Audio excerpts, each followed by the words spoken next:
and standard form. The first one we're going to do is slope-intercept form, and I'm going to try to leave the title up here on my whiteboard.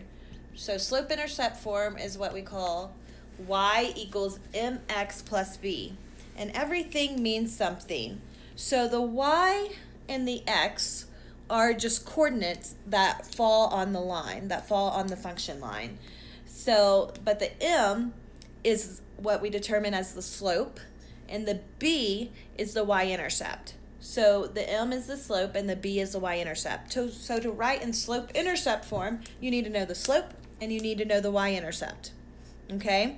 And then we can plug in any value for x and solve it, and then get the value for y, and we would know that point would be on that line. So for example, if I was given the slope was -4 and the y-intercept was 7, I can write this in slope-intercept form. All I do is plug in -4 for m and plug in 7 for b. So it'd be written as y equals -4x plus 7. And what this tells me is that my slope is -4 and my y-intercept is 7. So if I wanted to graph that, I'm going to write the equation up here. Y equals -4x plus 7.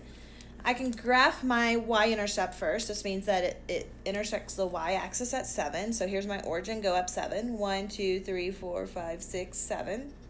And then my slope is -4. So it means I go down 4. 1, 2, 3, 4 over 1.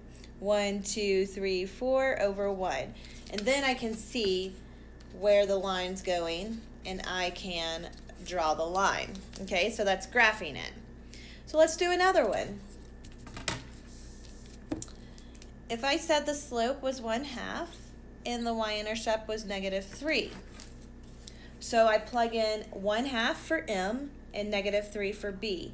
So y equals 1/2 x plus -3.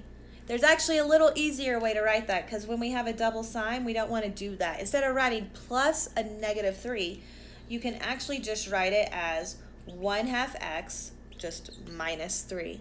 Okay, you don't have to write plus a -3. You can just, you do the subtraction of that number. So -3. So that's how you would do it. So this tells me that my y-intercept is -3. And then I go up 1 and then over to the right 2 because of the slope. Up 1, over to the right 2. So let's graph that one. I'm not going to graph all of these, but we'll graph this one. 1/2 x minus 3. So -3, 1, 2, 3 on the y-axis, and then 1/2 means we go up 1 over right, because remember it's rise over run. Up 1 over 2 to the right. So rise over run, graph that, and there we have our graph. So that is slope-intercept form. Now let's talk about standard form.